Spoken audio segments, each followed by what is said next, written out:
hiccups. I think sometimes computers turn into human beings and refuse to cooperate.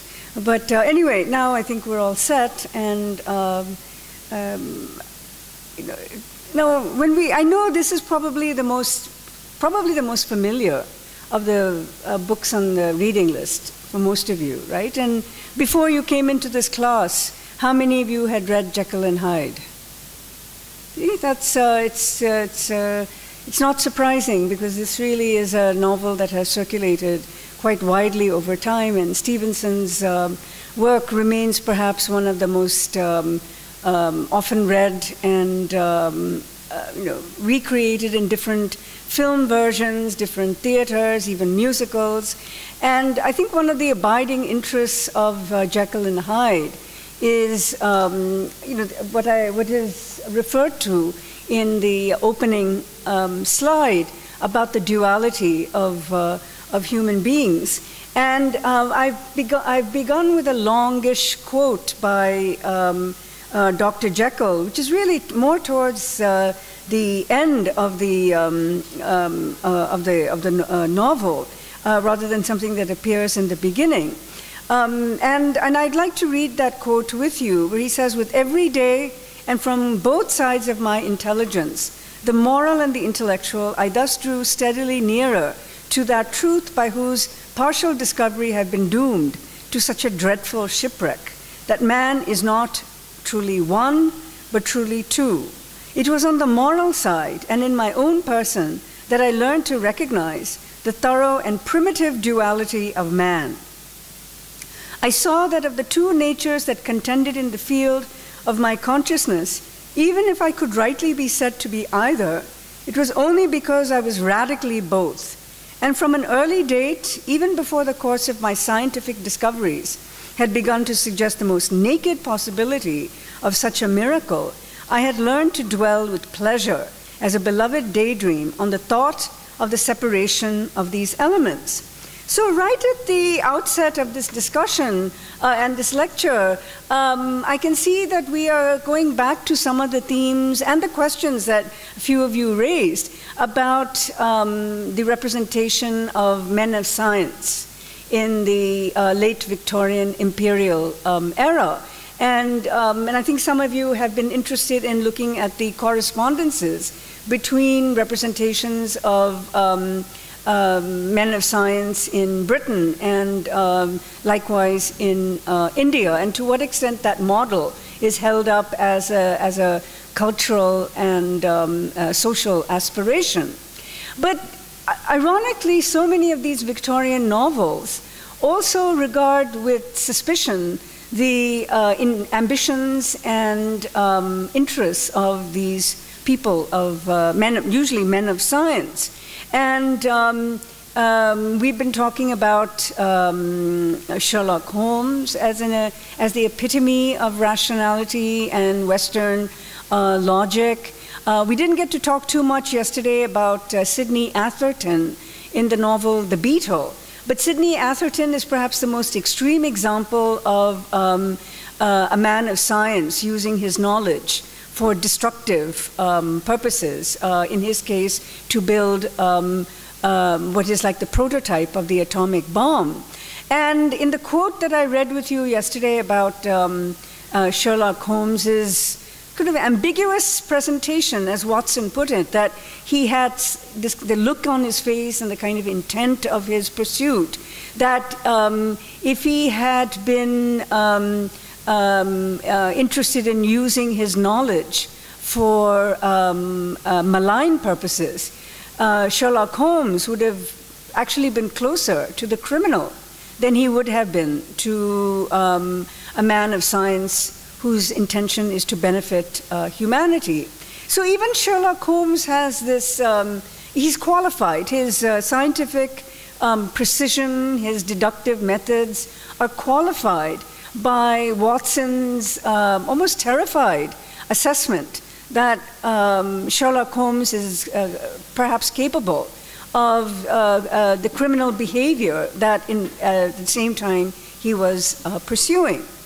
So you have that as the background for thinking about science in this case. And here too we have a novel about a scientist who, interestingly enough, is interested, who pursues certain kinds of scientific experimentations, beginning from the premise that human beings are metaphysically conflicted.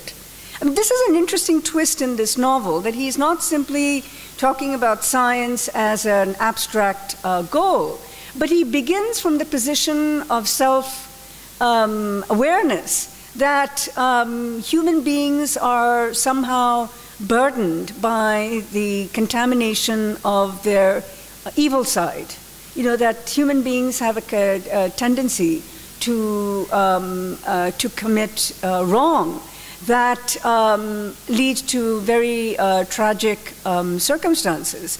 So to bring back Sherlock Holmes into the picture, that, and I think Sherlock Holmes, in the assessment that Watson makes, gets at that quality that is also distinct in Dr. Jekyll.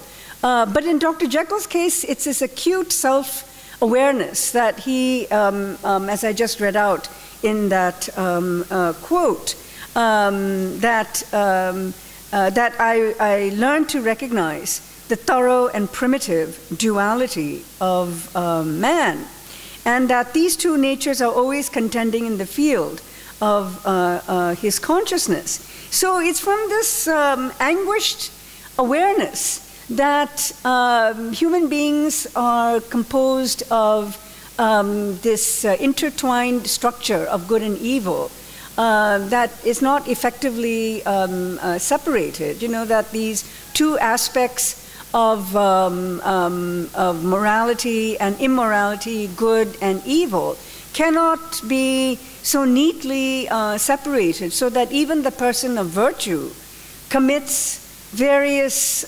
misdeeds because of what Jekyll has described as the primitive duality of man.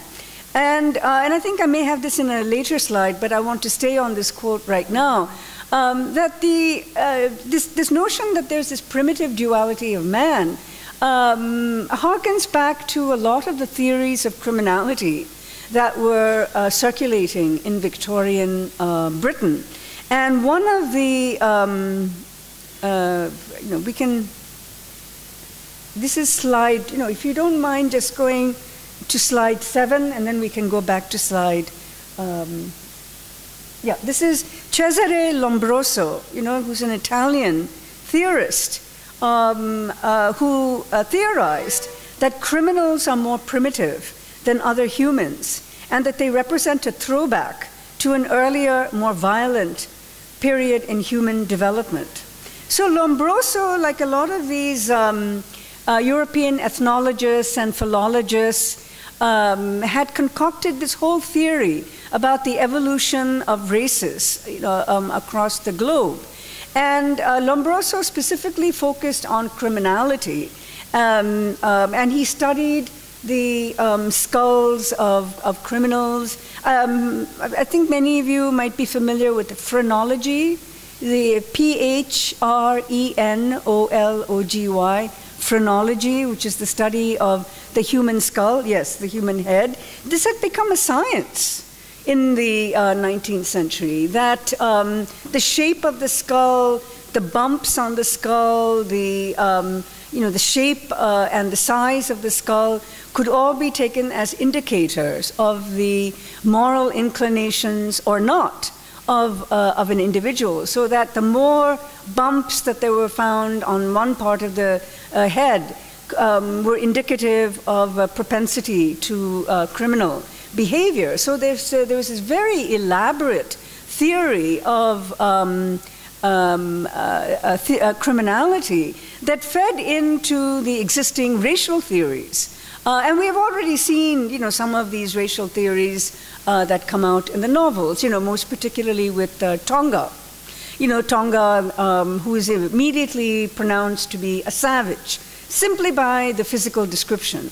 So the inventory of attributes associated with non-Western peoples becomes the means by which an elaborate theory based on racialization, and now then also including theories of criminal behavior. So the two fed off each other, theories of criminal behavior and theories of racialization. So the two were going side by side. And that's why, as I've been suggesting, I think by now you might have noticed that there are some running archetypes in many of these works. And it's not that I have chosen these works because I wanted these archetypes to be there. But it so happens that when you start reading the Victorian literature of empire, these archetypes become more and more visible to us as readers. So this is the Italian theorist, Cesare Lombroso.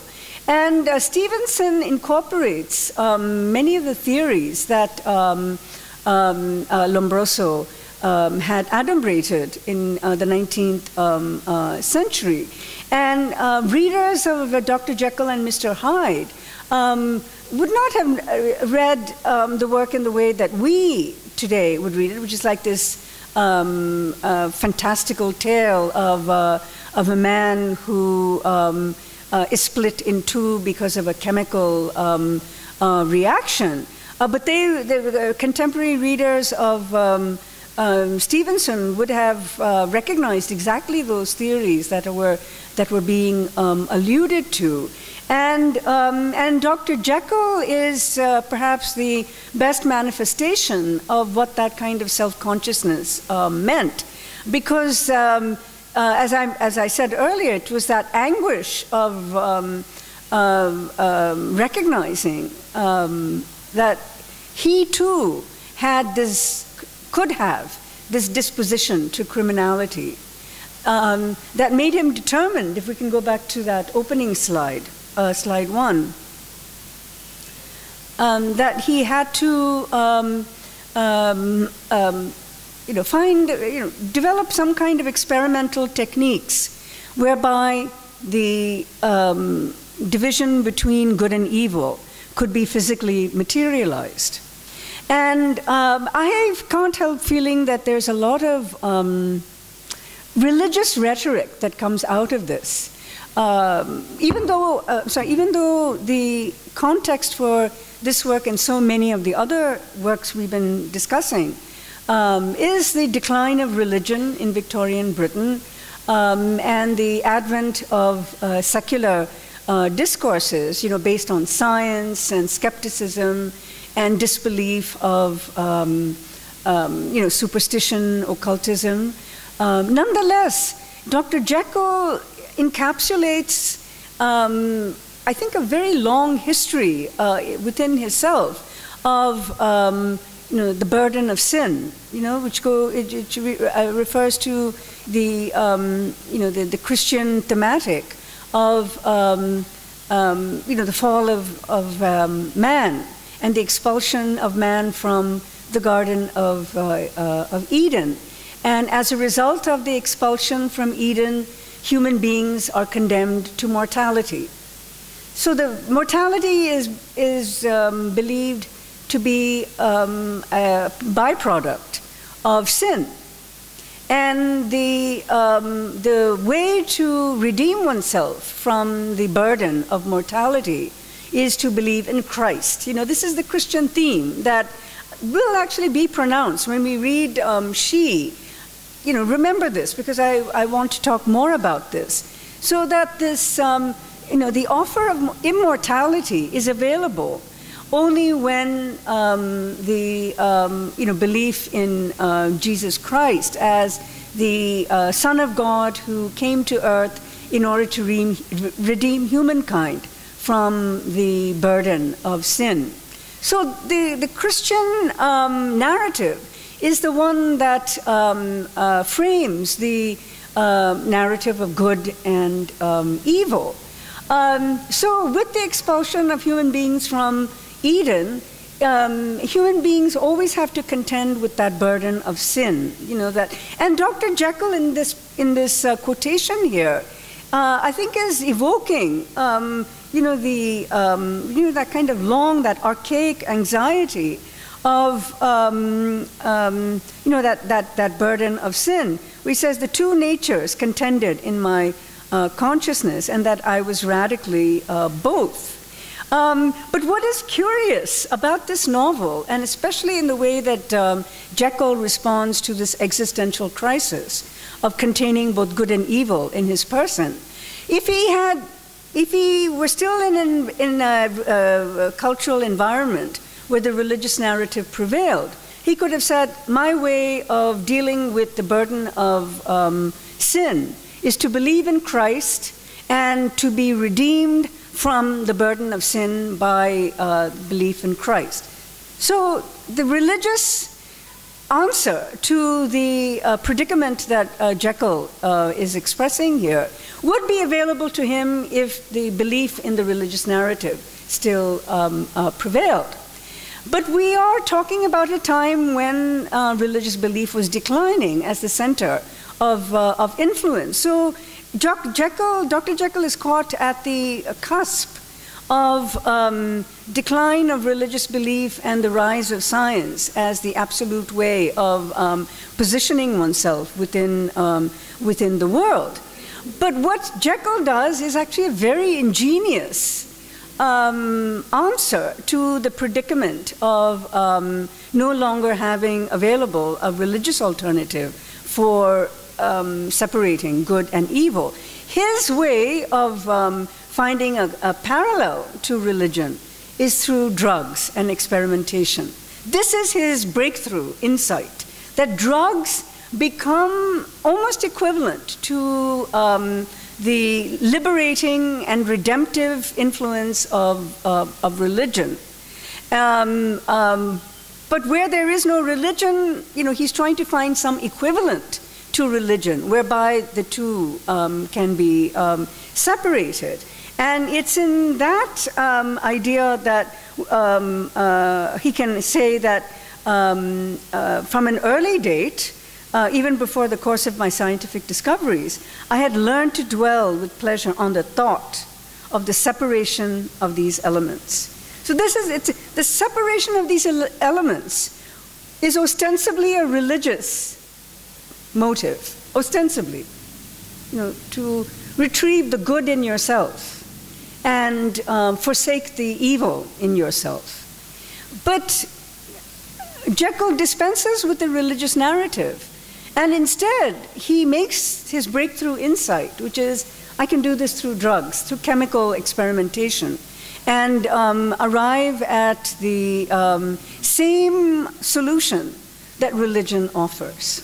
And that is really the starting point, not the starting point of the novel, but the starting point of the intellectual development, the mental development of this novel, which is why I put this quotation first, even though it occurs much later in the novel. But this is the insight that structures the novel. This is the insight that produces a Mr. Hyde, who is the physical byproduct of that chemical experimentation.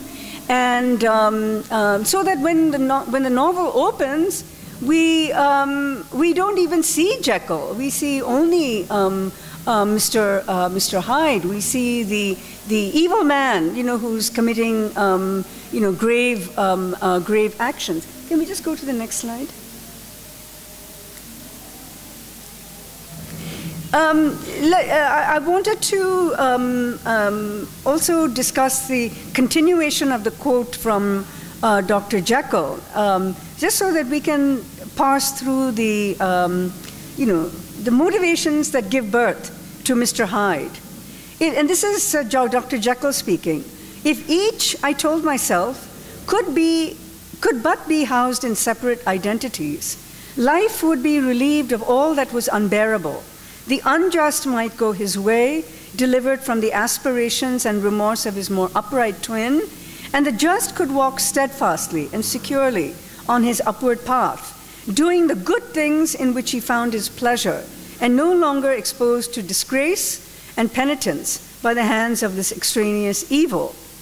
It was the curse of mankind that these incongruous faggots were thus bound together, that in the agonized womb of consciousness, these polar twins should be continuously struggling. I mean, it's a marvelous passage of acute self-consciousness. But it returns again to this religious theme that I was suggesting when he talks about the curse of mankind, which is the sin of disobeying God and therefore being expelled from Eden. And that last line of "in the agonized womb of consciousness, these polar twins should be continuously struggling." Jekyll goes one step, actually I should say several steps beyond what the religious narrative permits. He's also accounting for a certain type of mindset that is produced by the burden of sin, the agony of recognizing that the good that one is striving to do is always compromised by a countervailing impulse to commit wrong. And this constantly brings down humankind to the level of the insensate beast, the person who is devoid of moral sense, who has no sense of guilt, who has no sense of responsibility. So this is the agony of modernity. And I think yesterday, Rakesh, we were talking about modern man. I think this was in the context of Sherlock Holmes. I think you were talking about Sherlock Holmes as... Yes.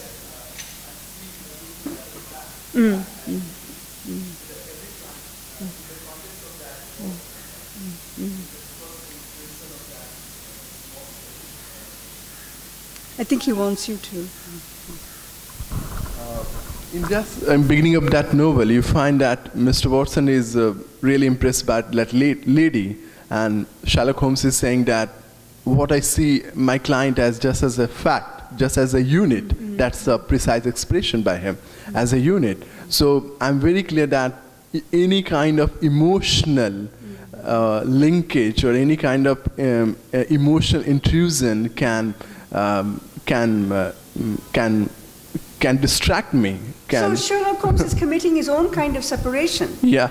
Feeling from rationality. Yeah. In a way, he's also he shares some elements of this kind of experimental effort to separate the rational side of self from the emotional side. And in fact, if I can continue that thought, for Sherlock Holmes, emotional attachments produce confusion and disharmony, and that they block the mind from that acute perception of things that is necessary for the fulfillment of goals. Notice, again, this is like a continuing thread too. This was the same thing that the narrator said about Charlie in the Kipling story, the finest story in the world. And the narrator was so angry at Charlie for, writing these silly poems to the woman that he loved, and the narrator just wanted Charlie to stick to telling the story. So the,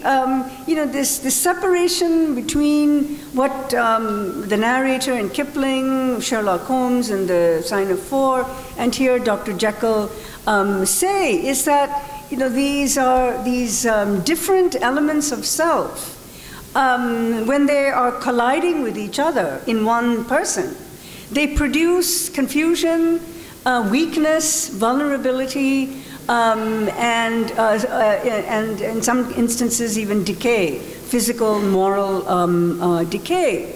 So Jekyll's answer to what he is describing here as the agonized womb of consciousness is separating that, the person who's bringing you down, who, the bad voice in your head who says, nobody's watching, you can do this, you can get away with this. So you have that evil twin in the back of your mind. And the good voice on the other side said, but that's irrelevant. It doesn't matter whether someone is looking or not. you know that what you're doing is wrong. And so there's a kind of dialogue between two aspects of self. And Jekyll says here, the solution to that kind of unending dialogue within the self that produces paralysis, confusion, and, as he puts it, agony, is to simply expunge that evil voice in you, which says, go ahead and do this, you know, no one is looking, to externalize that other bad voice, and so that you are left as this paragon of virtue, who's not troubled by these bad voices in your head. What I want to emphasize here is that the starting point for Jekyll's experimentation is a state of mental consciousness. That is the starting point. The outcome of that experimentation is this separation of two, of two physical selves. So it's the mind that he begins with, and the solution for him is to have two separate bodies. One body that is not troubled by evil thoughts, that can continue to do good, and the other body that is simply, out there. But he also, it's curious. He describes that other self as, what is it? He says the just could walk steadfastly. But then it's also that the,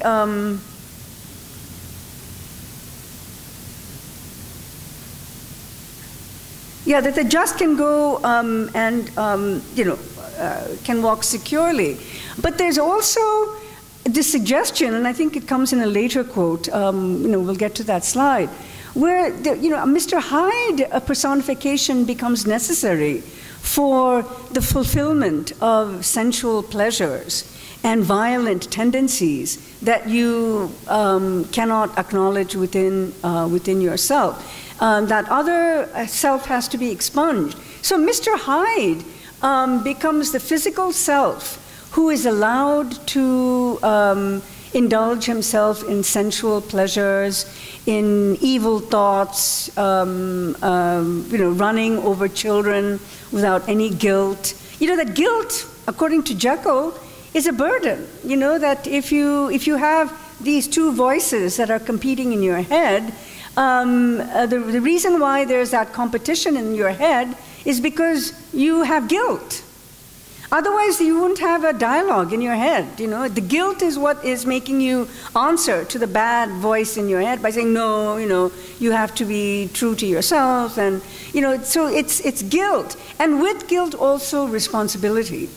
And, but what Jekyll wants is an individual, who is separated and can pursue justice, goodness, charity, honorableness, and be fine in that way. And then at the same time, have this kind of knightly life, of Mr. Hyde, who is described as a dynamo. He's like this bundle of energy and very sensuous and takes great pleasure in violence. He does not suffer from guilt. He can run over a child and has no problems at all with that. And it's as if Jekyll is even yearning for a state of being when one can commit these kinds of actions without having to be accountable for them. But you can't acknowledge that within the self. So do you see that there's also, it accords with this template that we have been observing over the course of some of these novels of empire, in which the colonial subject is made to bear the burden of a lot of the desires that are unacknowledged in the colonizer, so that the colonized subject becomes, the kind of sensuous and full-bodied and irresponsible. So what I'm suggesting here is that even this racialization that we think of as, oh, this is racist, stereotypical, it is coming out, I will suggest, out of this kind of exploration of inner anguish And so that the same process that we are seeing here in Jekyll and Hyde is one that is also happening in the empire. So what we call racialization and stereotype, it comes out of this. It's not that this is there in an absolute fashion, but that racialization is coming out of that sense of, inability to deal with the same sensuality in oneself and then projecting it on the colonized subject, the savage, the person, the naked savage who has no sense of clothing, who has no sense of, it's closer to an animal than closer to a human. But that representation is also metaphysical equivalent of what is appearing here in Dr. Jekyll. Yes, Vishnu. No, not at all. But I think perhaps you should get the mic.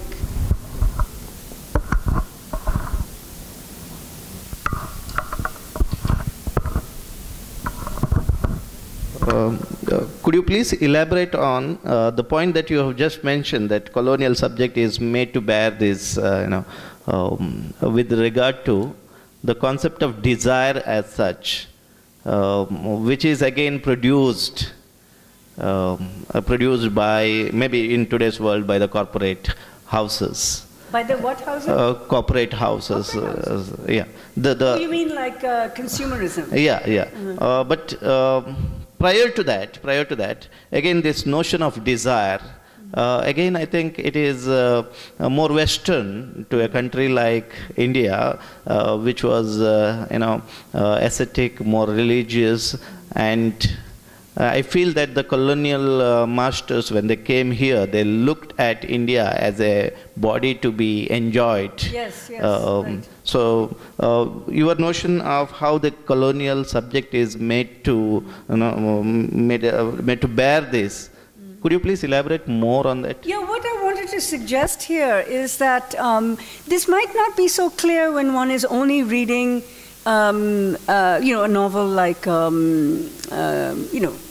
next lecture I'll be talking about King Solomon's Mines, and you have, the damsel in distress character like Fulata in Solomon's Mines, and Ustane in Haggard's She.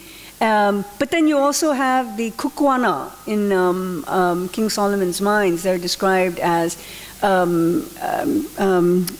enjoying these very brutal sports, where they sacrifice people, and then there's this whole thing about hunting the blood hunt of the witch hunt. So all of that is portrayed as part of some primitive world, violent, without any sense of moral responsibility, but fulfilling some superstitious aim, which is to please some goddess.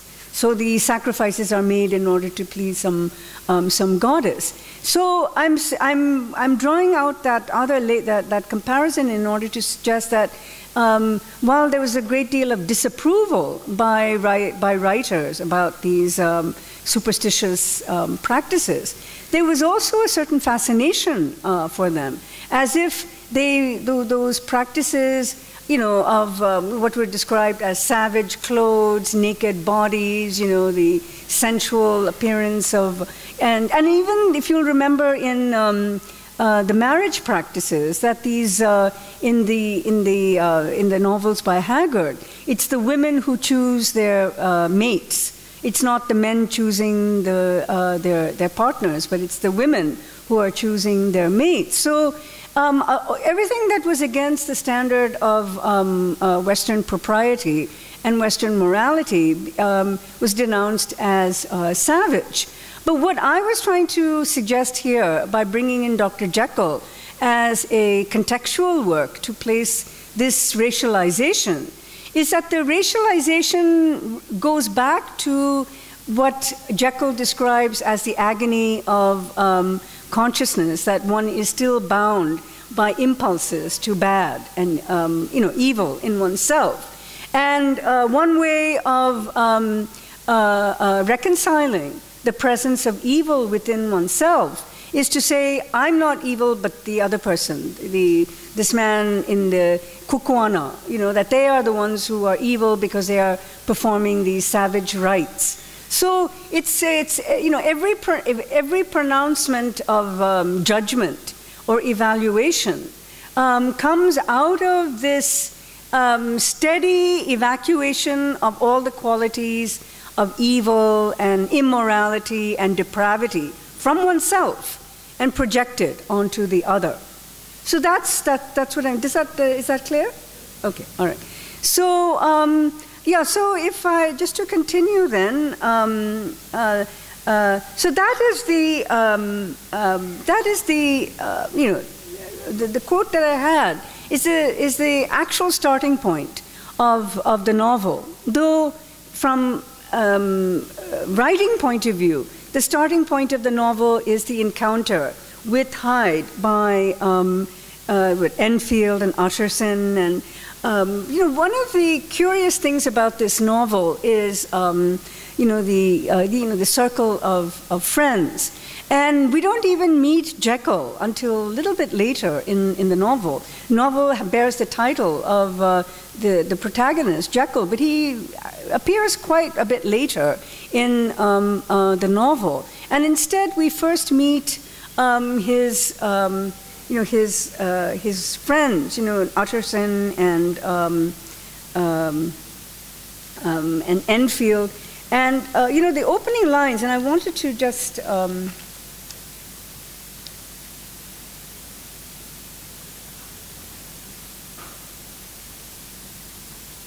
if you good, this has page numbers.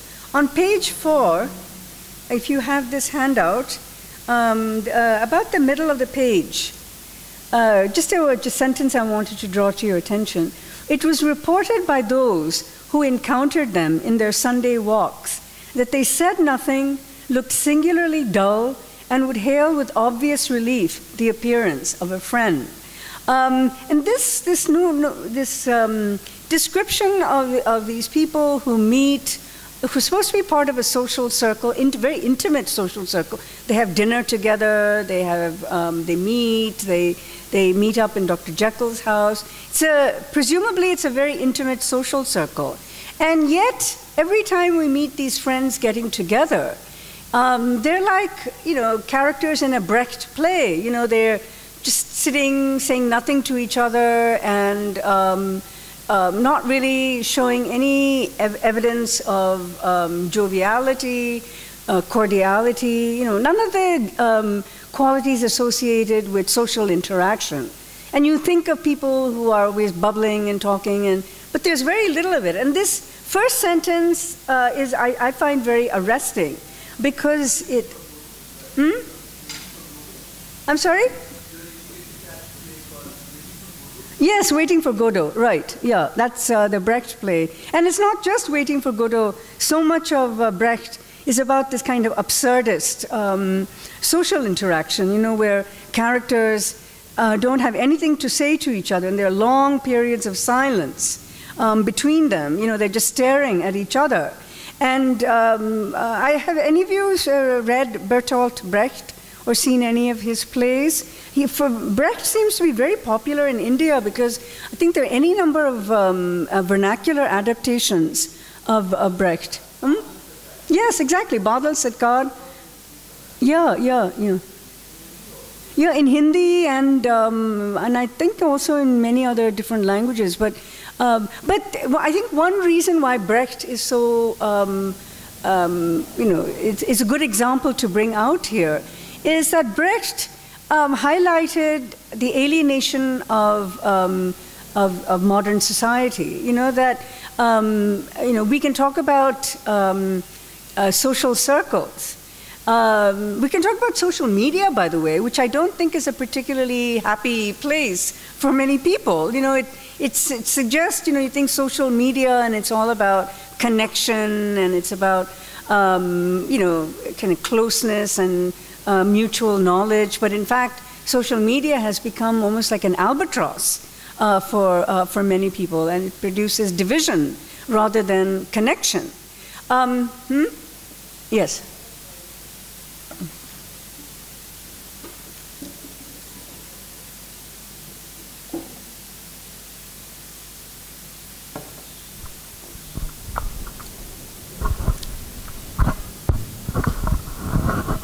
I had an observation to make.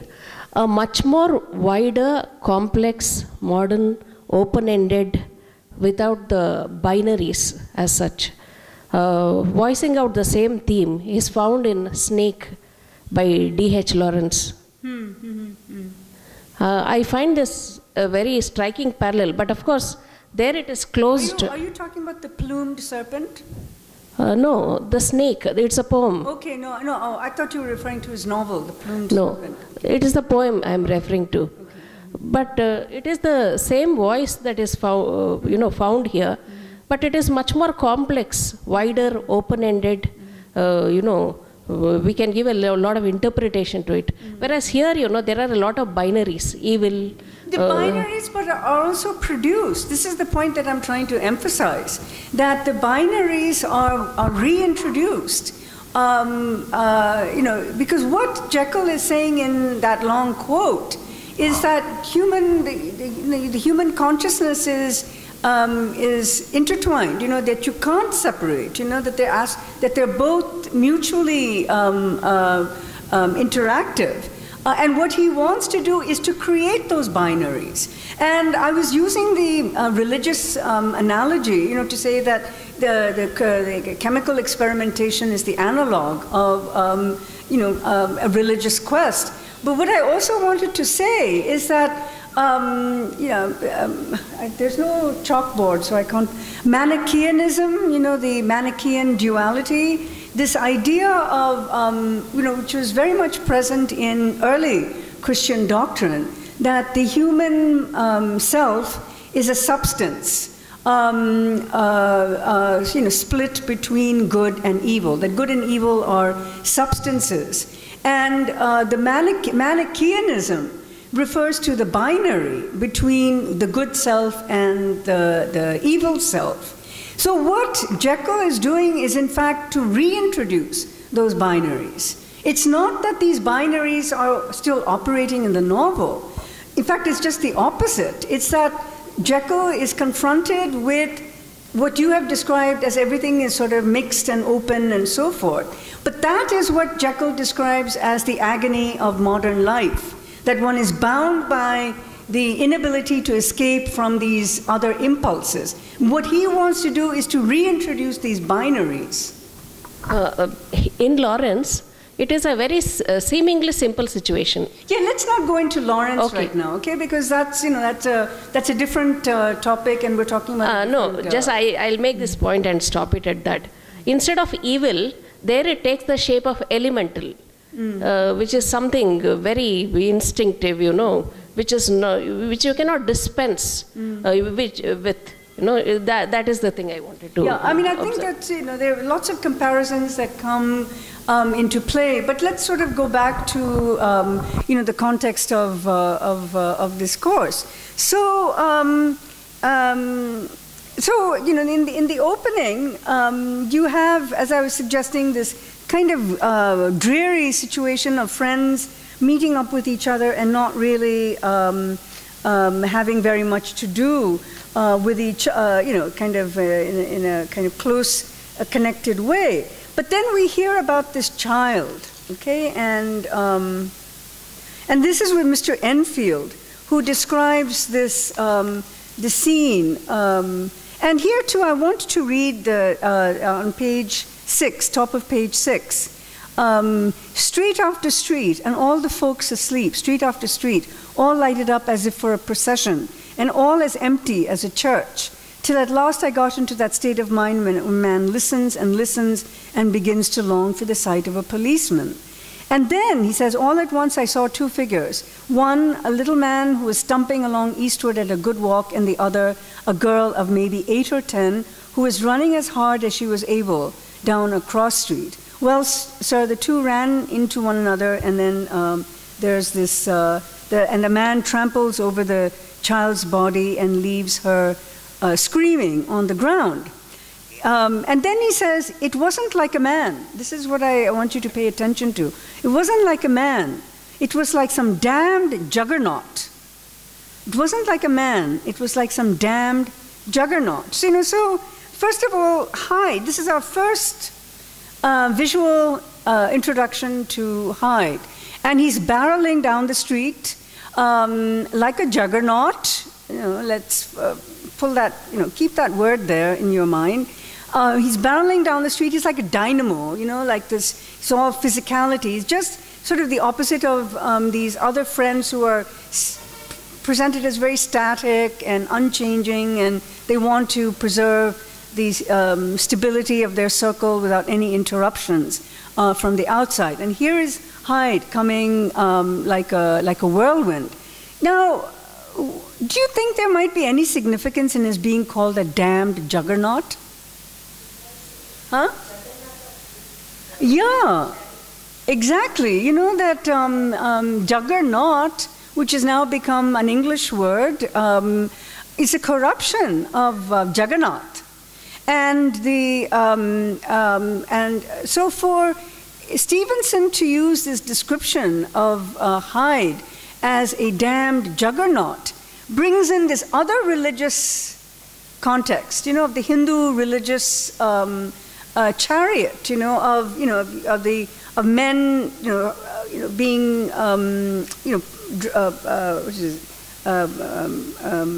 sort of pushing themselves in front of the chariot and being in a kind of act of holy piety and being crushed by the chariot wheels.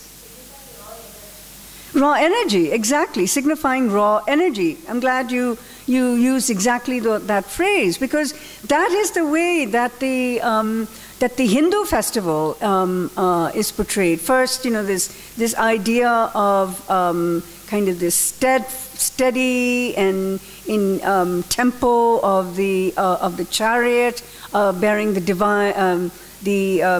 divine icon, but also that sense of sacrifice, of self-sacrifice, and that the god has no, the god's chariot proceeds no matter who is in the way, who falls under the wheels of the chariot. That the divine power is so all-consuming that it has no, it pays no heed to the lives that are lost in the act of worship. So for Hyde to be called a juggernaut, and I think it's good that I'm reading this novel with an Indian audience, because from most Western readers, there's, unless it's footnoted, very rarely do people ever acknowledge that juggernaut is not an English word, and that it is of Indian origin. But for Hyde to be called juggernaut immediately detaches him from the Christian framework and realigns him with the Hindu framework. And so a lot of the representations of Hyde as kind of raw energy, small, violent, amoral, indifferent to the sufferings of a child, that all of that makes him closer in associations with Hindus and with the Hindu festival than with the Christian narrative. So there's already a realignment of the moral and religious scheme in this novel, just by one word, juggernaut. So I think it's really well worth keeping that in mind. And then as the novel proceeds, the two friends, Utterson and Enfield, are very concerned with the ways that Jekyll comes in and out of, Hyde comes in and out of Jekyll's house. He goes in through the back, and then when the child is trampled, the crowd gathers, and recompense for the child is demanded. And what does Hyde say? That he will get, he says on page 8, he says, I will stay with you till the banks open, and he says, I will get a check for you. So we all set off the doctor and the child's father, and our friend and myself. And then he says, you know, and where does this check come from? It comes from Dr. Jekyll. Okay, so there's this suspicion that there's an odd relationship between Jekyll and Hyde. His friends certainly do not you know, realize that they're both the same person. And again, on the same page, on page 8, 2/3 of the page down, he says blackmail. This is Mr. Enfield's conclusion. He says there must only be one reason. And he says the person that drew the check, that is Dr. Jekyll, is the very pink of the proprieties, celebrated too. And what makes it worse? One of your fellows who do what they call good. So there's Dr. Jekyll. There's the discrepancy between a signature of a man who is associated with only propriety and the evil date. And so this opening scene of the child being trampled is the starting point for the suspicion that the other friends have about what's the relationship between Mr. Hyde and Dr. Jekyll, that this man comes out bearing a check with Dr. Jekyll's name. And the conclusion on page 8 is blackmail. This is what they say, blackmail. An honest man paying through the nose for some of the capers of his youth. Blackmail House is what I call that place with the door, in consequence. Though even that, you know, is far from explaining all. Though it's curious, he doesn't even think that that's a sufficient explanation. So blackmail, you know, that if Hyde, you know, comes out with checks signed by Dr. Jekyll, suspicion is raised about why Jekyll would be giving money to such an odious person as Mr. Hyde. And the conclusion of blackmail is that Dr. Jekyll must have committed some indiscretions in his youth. And Mr. Hyde is blackmailing him and his reputation, so that he would expose his reputation. So at this point in the novel, you know, Hyde is just seen as completely separate from Dr. Jekyll. And the only time that the other characters know that they represent the same individual is at the very end when the letter you know, is left there as an explanation for all the events. So for the majority of this novel, there is no indication that these are two characters, not two different characters, but in fact that they are both one character. If I can you just move to the next slide, please.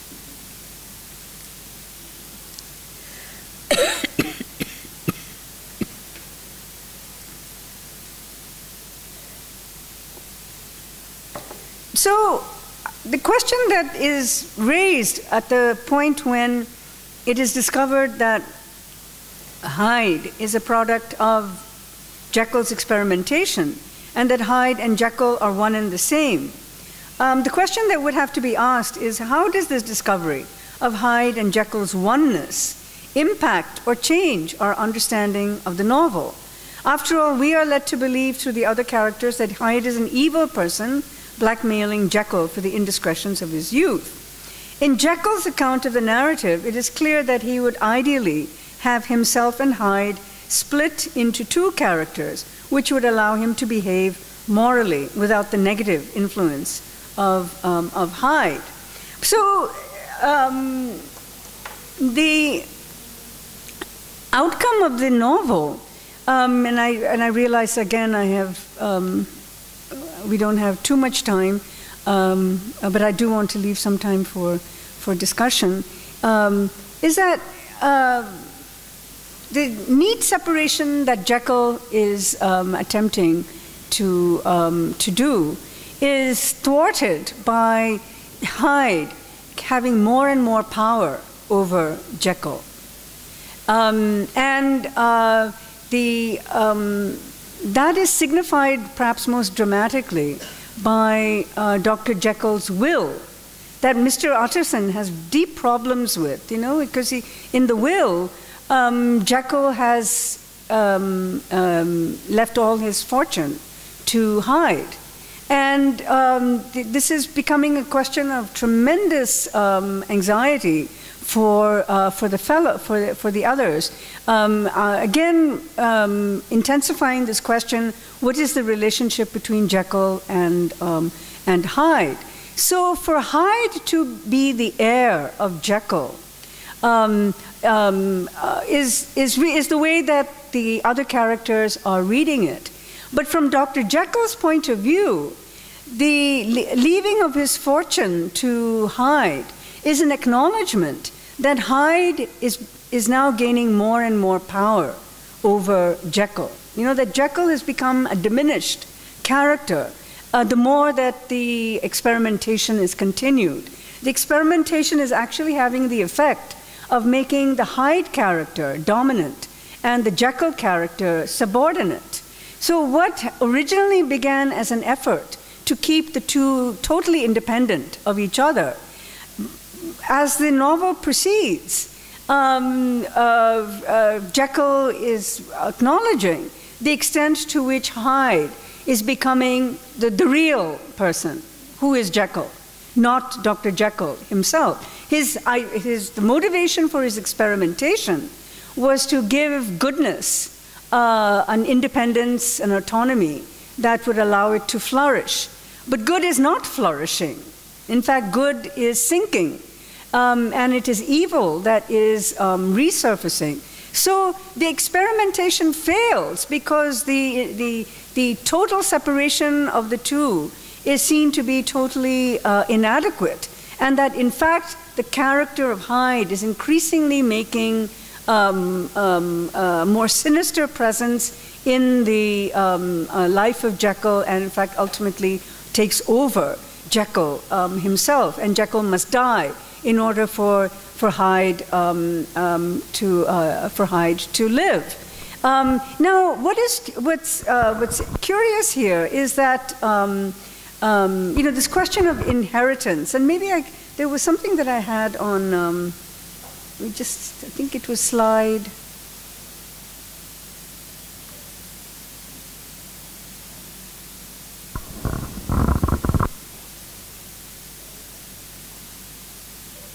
Yeah, on slide 10, if you can just move to slide 10. Yeah, documents play a great role in this novel, as they do in many of the previous texts we've read, with the will, the letter, and the on condition of a disappearance clause reappearing. Hyde's character is distinguished from Jekyll's by his blasphemous markings in Jekyll's cherished pious works. You know, there's a scene in the novel where in Jekyll's study, one of Jekyll's most cherished books, which is a kind of a tale of piety, there are markings in the margins by Mr. Hyde, which are in a different slant. It's as if he's the Antichrist. You know, that even the inscriptions in Dr. Jekyll's books are marked in a different, in a different way, and that the Hyde character is increasingly taking over as the representative of Dr. Jekyll. Now, what is so terrifying to the social circle, especially to Mr. Utterson, by the will, and he keeps asking Dr. Jekyll, you know, you need to look at this will. You know, why have you bequeathed all your great fortune to Mr. Hyde? And the great fear is that the wealth of one of the great landed classes in England should go to somebody as disreputable working class person, because that's the expectation, that Hyde is a working class person who is, you know, what was called in Britain as the great unwashed. The great unwashed. That the great unwashed are now going to inherit the wealth of England. And in the next slide, I have indicated that there's a preoccupation with justice and with documents. And there's this fraught question of inheritance. Hyde, as the heir to Jekyll's patrimony, is an affront to the integrity of the English class system. So the real question that remains at the end of the novel is who will inherit England? Who will inherit England? So this inheritance plot, the will, you know, where Jekyll bequeaths his fortune to Mr. Hyde, raises this question, which is very terrifying, that the wealth of England is not going to remain in the same classes, that the wealth is now actually being handed over to the proletariat, to the great unwashed, that Mr. Hyde, I mean, this is an affront to the upper classes, to have somebody like Mr. Hyde be the heir to the great fortune that Dr. Jekyll has, you know, coming from a very respectable, landed family, you know, professional doctor, and so forth. And why is Hyde so, why is Hyde so fearful in that inheritance scenario? And now I think we need to talk about the physicality of Hyde, where he goes, and who he is associated with. Maybe I'll just give you a couple of minutes while you have your tea.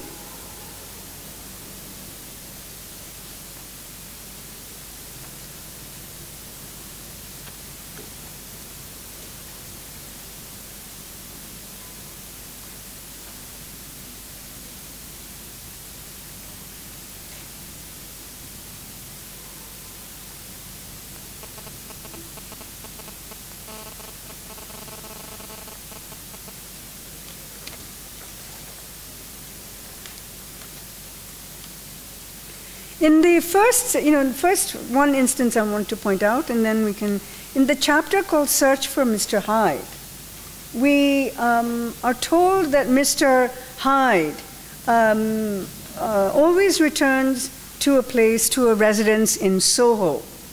What do you think that is meant by that? You know, I mean, what do you, when the narrator says that Hyde returns to Soho, what do you think is implied by that? What is Soho in London?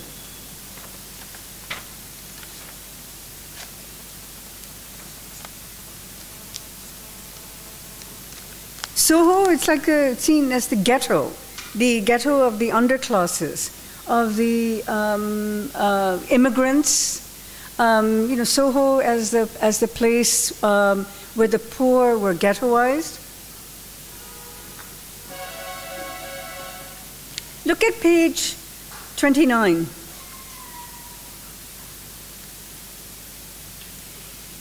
Middle of the page, the dismal quarter of Soho, seen under these changing glimpses with its muddy ways and slatternly passengers, and its lamps which had never been extinguished or had been kindled afresh to combat this mournful re-invasion of darkness, seemed in the lawyer's eyes like a district of some city in a nightmare. So first of all, Soho, this ghetto, is portrayed as this kind of nightmarish zone of depravity and absolute horror. And in the next paragraph, as the cab drew up before the address indicated, the fog lifted a little and showed him a dingy street, a gin palace, a low French eating house, a shop for the retail of penny numbers and 2-penny salads, many ragged children huddled in the doorways, and many women of different nationalities passing out key in hand to have a morning glass. And the next morning the fog settled down upon that part as brown as umber and cut him off from his black godly surroundings. So the physical description of the neighborhood of Soho is grim, unremitting, nightmarish, terrifying, sordid, sleazy, all the adjectives associated with the negative connotations of slums and ghettos. And this is Mr. Hyde's home. This is where he goes every time he, he goes to JEKYLL's place, and then he returns to Soho. So the question that I had asked earlier about who will inherit England becomes even more frightening when the response is Mr. Hyde, who is an inhabitant of the slum ghetto called Soho, that Soho is now going to be the heir to England's great fortune. You know, that this is perhaps the most terrifying proposition to the social class that surrounds Dr. Jekyll, that the property and the wealth will not be retained by the landed classes, but that there's going to be possibly a radical revolution that will hand over the wealth of the nation to the, what are called the rag pickers of the total apprehension. Yes, exactly. The rising of a new class and the potentially violent takeover by that new class of the wealth of the nation. It's, this is not 1917 Russian Revolution.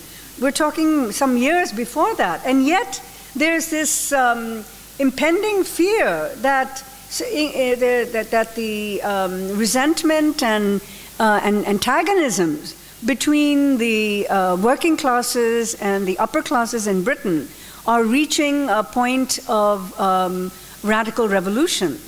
So though this novel might never be associated with revolution, it's moving towards that in the way that the Soho is being depicted. And in this particular case, the fear might be accentuated by the fact that they're talking about science, which was not the Phrenology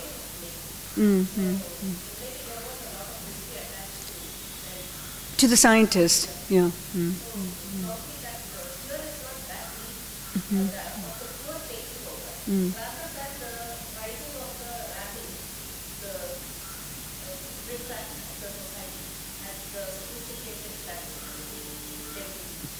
But isn't that contingent on the, kind of the threat coming from the working classes? You said it's not the first. You said it's not the working classes. Isn't that what you just said? Hmm?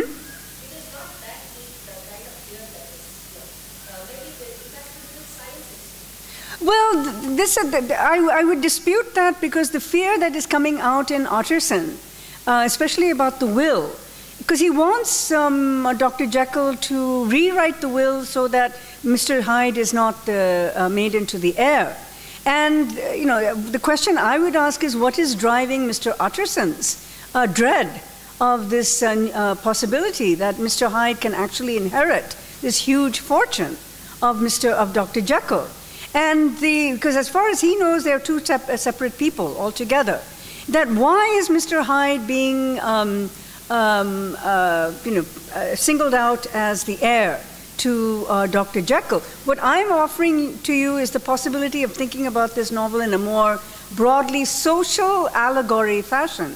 That there's a possibility of thinking about this as a social allegory of the rise of the working classes and the threat of the underclasses to the smug complacencies of middle and upper class society. And the underclasses are, through Mr. Hyde, are the ones who are now projecting themselves into the forefront. Hyde seems to have, according to his friends, Jekyll's friends, Hyde has privileged access to Dr. Jekyll. He can come in and out of his back door, that he has a key to his house. Think about that allegorically, that the working class is now, and they do in one way because they are working in the homes of the upper classes as maids, as butlers, as servants. So there's already, the presence of the underclasses in the homes of the upper classes. But now we can actually talk about something that is more than the sort of the very limited presence of the underclasses in the English homes. It's something that is more incongruous, which is the active and free movement of the underclasses into the homes of the privileged classes. And I would ask you to remember, scenes that we were dealing with in previous classes about, abandoned houses, desolate houses. And I was referring to the fact that, economic conditions are changing so rapidly. Businesses are collapsing and people are moving. There's a kind of great migration into the cities and the depletion of the countryside. And even the big manors, landed manors, houses are emptied and there are no inhabitants. So, the Robert Holt, sneaking into to that house, think about this. This is one of the, this is a fear that the great homes and the great wealth of the privileged classes of Britain could possibly not stay within the privileged classes, that there may actually be a takeover by people from the underclasses. So Hyde's association with Soho is not at all accidental. And what I would ask you to do is to think about Soho as the repository of working class, and not just working class, but in this passage that I just read out, these are ragged children, many women of different nationalities. That they are many women of nationalities, that this is, Soho is a place of immigrants. The immigrants who have come into England to find work. And that they are now actually the service classes, the ones who are providing the domestic help in houses and what have you. So the immigrants who are coming into England are finding homes in, they cannot get out of the ghetto. They are in Soho. But the horror story about this, from the point of view of Utterson and Lanyon and Enfield, is that those people in Soho will inherit the wealth of England, and that radical possibility is too difficult for them to contemplate. So so the novel, I would suggest, operates at many different levels. It operates at that level of the religious and the metaphysical narrative that I began the lecture with. And Dr. JEKYLL's contribution is to find parallels to religion within scientific experimentations, to reproduce an era in which there's this kind of Manichaean binary between good and evil, that good can be contained in oneself and evil in the other self. But it turns out that that evil self cannot simply remain on the outside, that the evil self slowly, even as an external being, slowly takes over the good self. So the novel works at that level. But we can slowly see more and more parallels between the good evil self to being the European self modeled on propriety and behavior on one hand, and the sordid, deformed self of Mr. Hyde that is associated with many different nationalities, associated with evil, but that is the future of England, that they could possibly be the ones who are going to inherit England. And I think this novel is very prophetic in that sense. This is always the line that is propagated by the ultra-conservative right in England to this day, that we have to curb immigration into England, because if we don't have enough constraints, that we will be run over by immigrants and they will take over the country, they will take over the businesses, they will take over the wealth, so that the wealth of the country will no longer be confined to the privileged classes, but there will be this inevitable transfer of wealth and therefore power to the immigrants. Yeah, go ahead.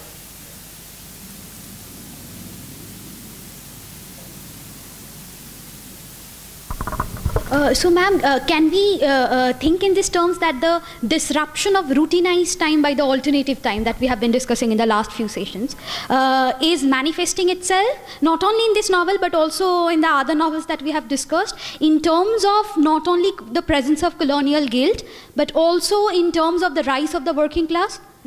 That's exactly what is happening, right? So when we are thinking of alternative time as disrupting the routinized time, so alternative time in all these novels, be it King, The Moonstone, Sign of Four, or this particular novel that we are discussing now, is manifesting itself not only in the presence of the colonial guilt right in the middle of Britain, but at the same time with the rise of the working class. Right? Okay. No, absolutely. You're on the right track in pursuing this line, and that and just to go back to what you were saying about time, this too works in almost in an insistent, repetitive way in this novel. The description of Mr. Hyde as a dynamo. You know, that he's raw energy, as you were saying, that he's movement, you know, that he is, ironically, you know, this somebody who's described as deformed and depraved and evil and monstrous, and that the monstrous person is the one who's associated with active time and with agency. You know, that almost everything that's happening in the novel is as a result of Hyde's agency. So, you know, yesterday when we were talking about the beetle and the inversion that happens between Paul Lessingham, who is rendered passive, and it's the woman who's rendered active and powerful in the beetle. Something is happening along the same lines in this novel too, that Hyde is the one who's associated with active time. He's the one who's producing momentum. Whereas, you know, every time we meet Utterson and Lanyon and Enfield, they're so passive. That's why I pulled out that one line about they're meeting in the street and they're not saying anything. And there are some other lines I could point out, and I'm sure you can locate them yourself, that when the friends have meals together, they don't speak to each other. You know, it's as if that moment is frozen, you know, that's like dormant time. You know, so there's this inversion that the people that you would expect to be the agents of activity, of movement, you know, the privileged classes, they are actually represented as very static. They have no agency in this. You know, they're so static. The character who has active agency is the monstrous one, Mr. Hyde.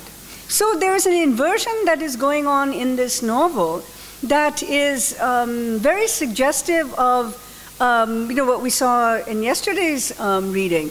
But that is part of the fear, you know, that this inversion, you know, whether it's an inversion of gender or whether it's an inversion of class or whether it's an inversion of race, that other race or that other gender or that other class might eventually secure more power over me. And that's a theme that I think we can see running through so many of these novels of cultural anxiety. So even though this novel may not necessarily be situated in empire, we don't even have characters coming from the empire into this, you know. So in that sense, this novel is different. But in many ways, it's not different, because Mr. Hyde is made into a surrogate of all the, you know, the priests in the Moonstone who come into India, the beetle that comes into, I'm sorry, not into India, into England, the beetle that enters into the English household. So Hyde is part of that same genealogy. His physical description is what connects him to the colonial subject. His physical description is what connects him to, you know, the Egyptian, you know, to the Egyptian Arab, the beetle. So the even when empire is not at all mentioned in this novel, but I will contend that empire is the context in which this novel is written. I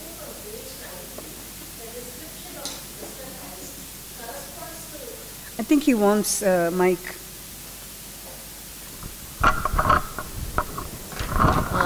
I think it should either be in page 19 or 21, ma'am. The description of Mr. Hyde closely corresponds to the description of Tonga. Deformed. Yeah. He's small. He's always described as exactly, small. you know, savage. Right. I think the same epithets are used to describe him. In fact, I think I had something like that in my PowerPoint on the physical description. This is slide 6, if you don't mind coming to slide 6. This is Hyde's physical description. There's something wrong with his appearance, something displeasing, something downright detestable. I never saw a man I so disliked, and yet I scarce know why. He must be deformed somewhere. He gives a strong feeling of deformity, although I couldn't specify the point. And what I have suggested here in my note is that physical appearance is used to foreshadow and emphasize a character's immorality. And I just, as you were saying, compare to the sign of 4, in which Jonathan Small and Tonga both have abnormal appearances. In the sign of 4, there was discussion of physiognomy, and the notion that a criminal could be identified by his physical appearance. And I have asked the questions here, is Stevenson similarly alluding to this concept, or is Hyde's deformity merely symbolic? But I think when you read the novel alongside so many of these other works, there is a typology that develops, the typology of the criminal other, the savage other. And yeah, and so Tonga and Hyde come through as very kind of almost equivalent characters. Yes. Yes.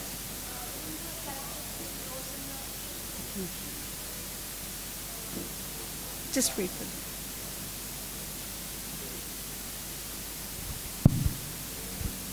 them. The character like Rosanna we have discussed, she is also deformed, like his hunchback. That's a good point. So she always stands as a opposition to a Victorian heroine like Rachel, and the character like Lucy Yolland, who appears for a short time, she is also a deformed character. They all stand in opposition, like Jonathan Small also stand in opposition to the male Victorian hero. So all these, there are like a few characters like this, all we can say like they always stand in opposition with the male or the main characters. Series of these characters are appearing in these novels. Yes, it's good that you pointed out Rosanna, because she too is described as deformed, that she has a limp, and and she is, she's one of the marginalized social underclasses, so that whenever the marginalized, depressed classes appear in the novel, they are associated with depravity or sensuality. Hyde is probably the most extreme version of that. I don't think that's true of Tonga, but it's in the moral economy of Victorian representation, they all become equivalent in that way.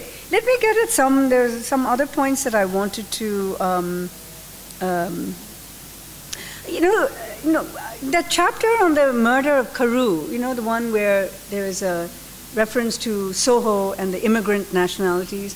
That murder of Carew is also, the person who's performing actions in this novel is Mr. Hyde. And in that chapter, let me just quickly go to the murder of Mr. Carew. Huh? Yeah, the Carew murder case. This is where, it's this night scene. So everything takes place at night in this novel. And that's one of the things that I found very puzzling. Remember when the little girl is trampled? She's running out in the street. I found it very incongruous. What's a little girl doing running out in the street in the middle of the night? It was almost like some kind of surreal nightmare episode, that it does not unfold right, so it's almost as if, these scenes in which Hyde commits these, heinous acts, they're nightmarish, that they are maybe dreamed by the by other characters. They seem to have that effect. But that's so that's one, that the anomaly of a little girl who's trampled by Hyde in the middle of the night, and just as easily everyone gathers. Where do all these people come from in the middle of the night? And because that's what happens when the girl is trampled. Everyone, the parents of the girl, and they all come out in the street and they start fighting with Hyde and want him to pay compensation for treating her at the hospital. So, the night operates as this very ambiguous space. And it's as if to say that there's no separation between night and day. Time operates in a weird way in this novel. And I don't actually have an answer to this, but this I'm thinking aloud with you. And one of our classic separations in the way we organize our lives through routinized time is we sleep at night and we work during the day.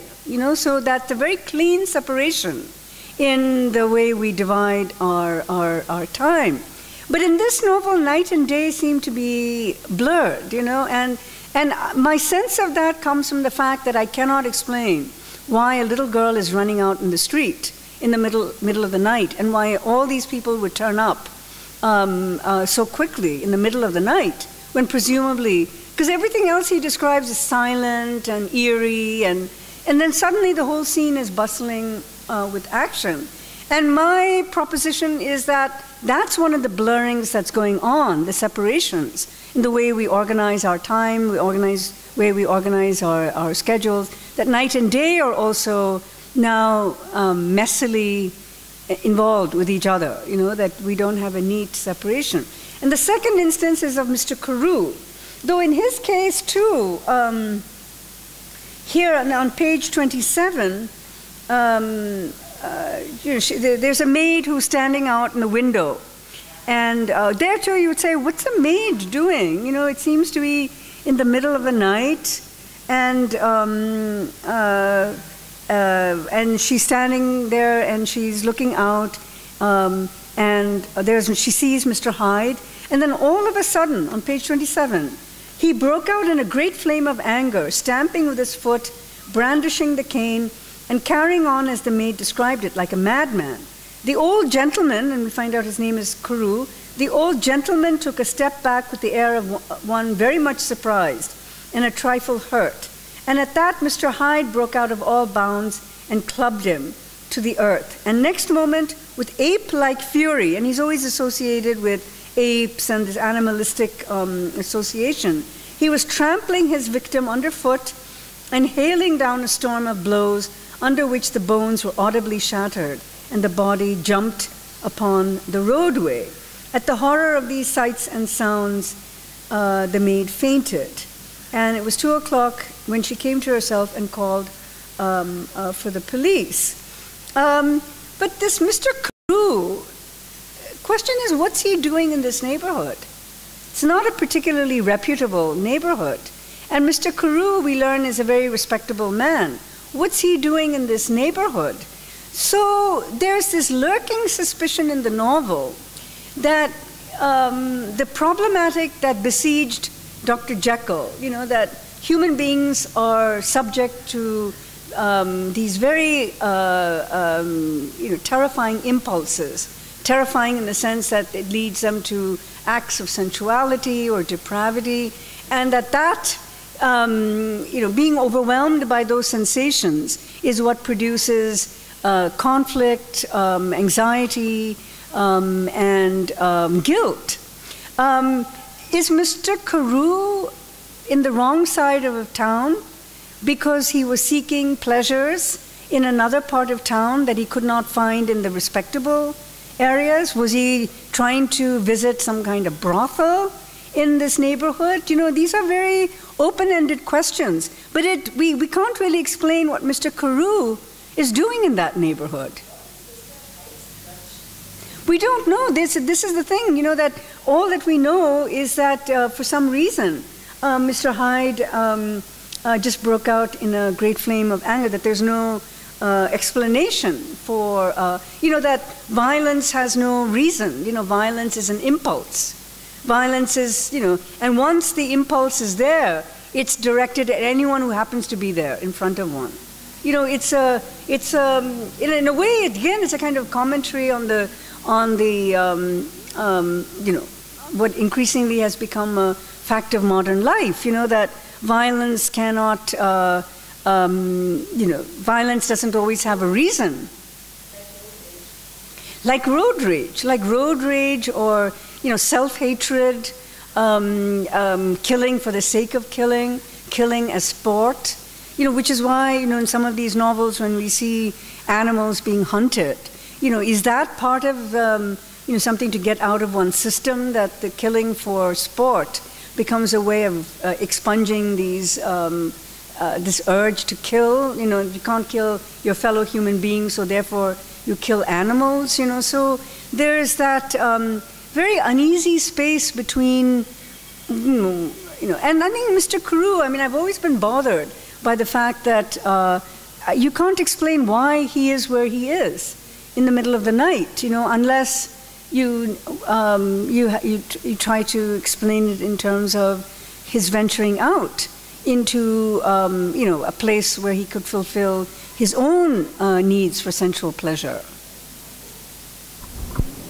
So, we do have some, about 10-15 minutes for...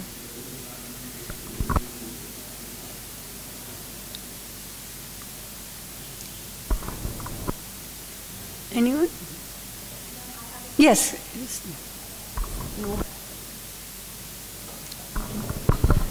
So this is in reference to what Kalpana said about a fear of scientists.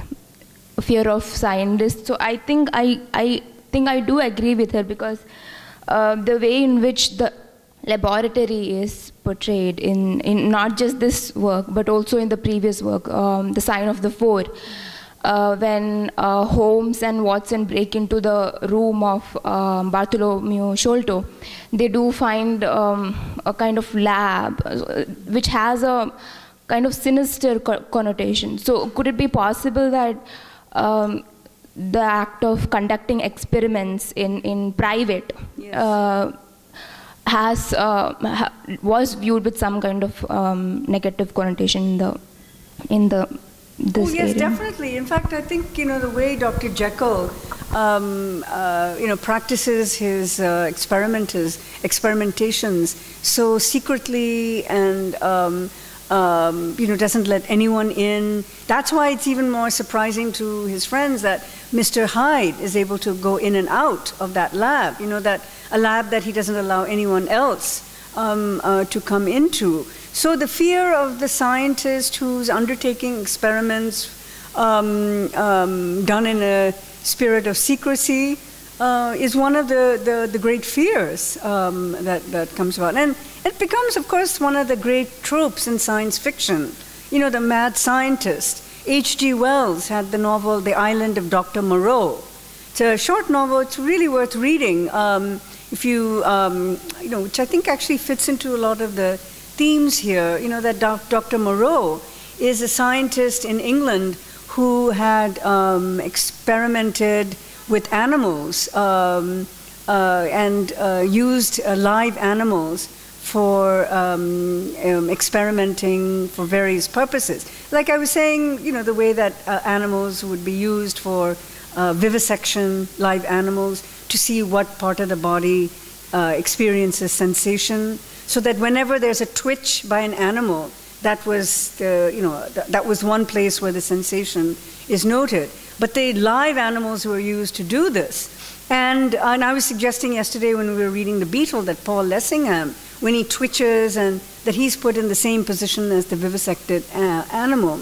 But in Dr. Moreau, if I can just come back to that, in The Island of Dr. Moreau, the scientist who conducts that kind of experiment has violated the norms of scientific propriety by doing extreme experiments, modifying in what today's terms would be called cloning, changing the shape of animals so that they are invested with human features, and that human beings, conversely, are invested with animal features. So his experimentations had been so extreme that he was expelled from England, and he goes off and finds a place on an island, out far away from England, where he continues to do these experiments and reaches absolutely frightening dimensions. But that's, if you trace that lineage in Western, especially in British fiction, it's a very insistent theme about the mad scientist, Victor Frankenstein. Mary Shelley's Frankenstein is another example of the mad scientist who has done the ultimate blasphemy, which is to make himself into God by creating, a human, a live person from a dead person. And not only does he do that with resurrecting the dead figure, who is unrightly called Frankenstein in the movie versions, but the mad scientist even gives his monster a mate. So the idea of the mad scientist, of course, is a very insistent theme.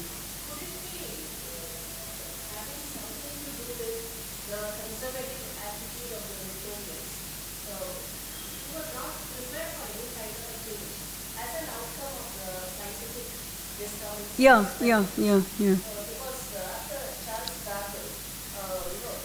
Virtually turned topsy-turvy. Towards social upheaval, which made them well, the social upheaval comes about through the manipulation of genre, of species. That the mad scientists that I was giving examples of in H.G. Wells and in even Wilkie Collins, in Heart and Science, the ones who are experimenting with animals in order to manipulate species, understandings of the species, that it's considered blasphemous. That's a role that only God can perform. Galileo was considered guilty of such a thing. Galileo was considered guilty of. So probably this had to do with a general fear of, their biblical, some kind of an upheaval in their understanding and smugness with the biblical knowledge. Yeah. So what about anyone else? Those of you who are in the back who I haven't heard from at all?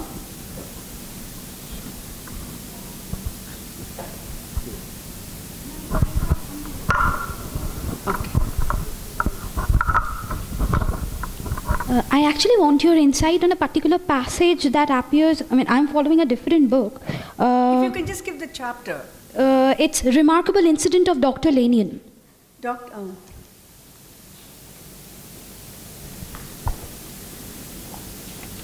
Unfortunately, this doesn't have chapter numbers.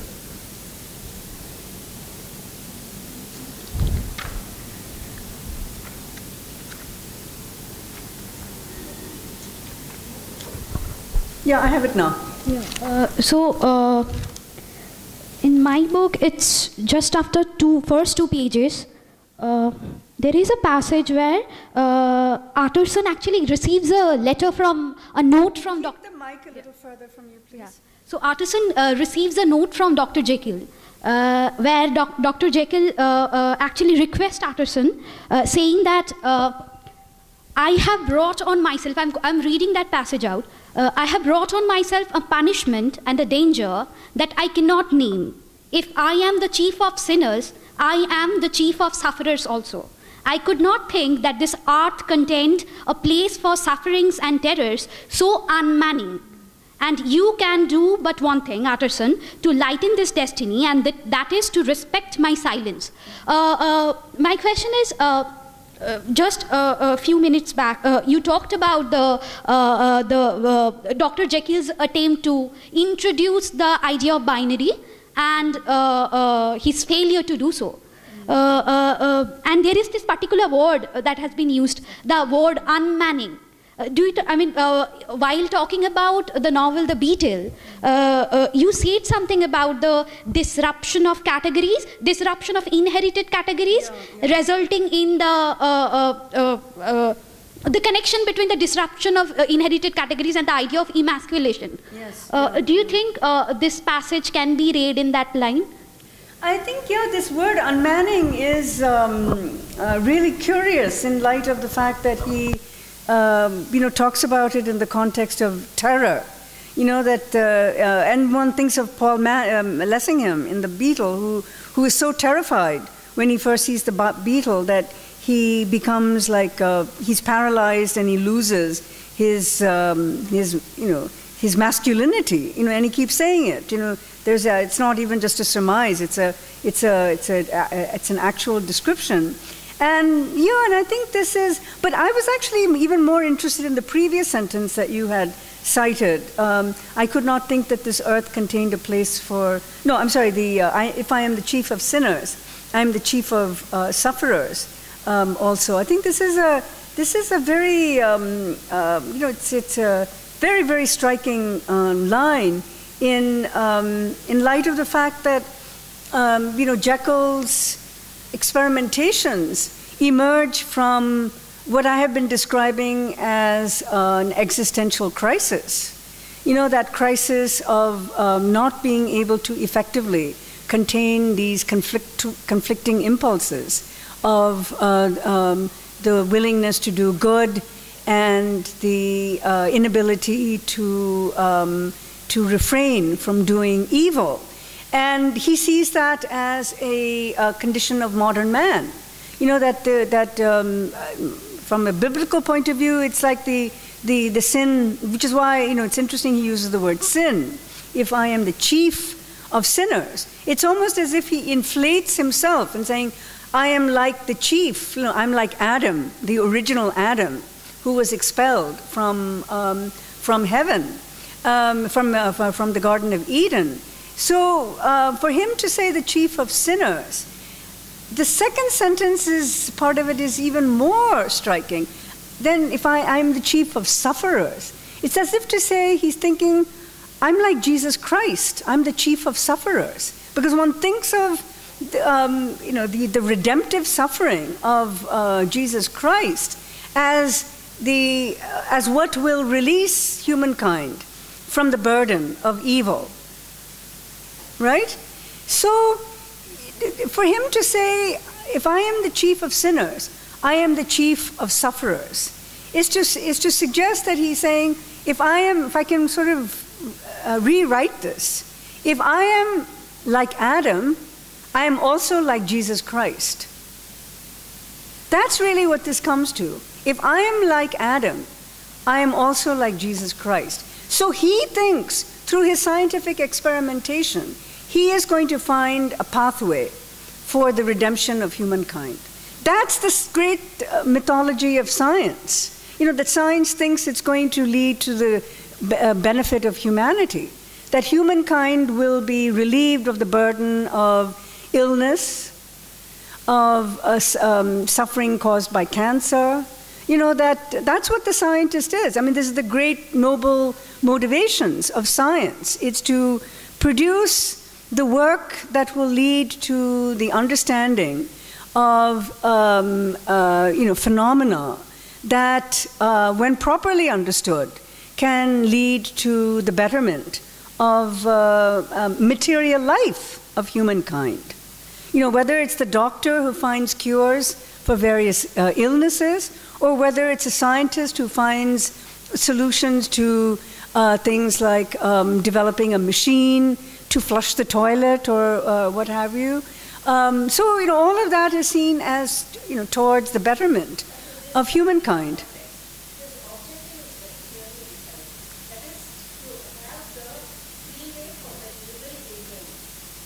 Yeah, that may be the case. That may be the impulse that drives him. But, at this point in the novel, he is actually inserting himself into this much grander narrative. He's not simply now talking about, separating the two aspects of self and abiding with the duality of good and evil. But he's also now talking about himself as a kind of redemptive figure. But that being a redemptive figure also means having to unman. He says, I could not think that this earth contained a place for sufferings and terrors so unmanning. That the suffering is so acute on earth that it has the effect of paralyzing human beings from doing the good that they would potentially be able to do. So I think when he uses sufferings in the second sense, he's talking in a much more worldly. He's not talking about himself as the chief of sufferers, but he's talking about sufferings as the condition of being a human being. That the act of suffering, enduring pain, also has the effect of, constantly weighing one down, of reducing one's capacity to do good.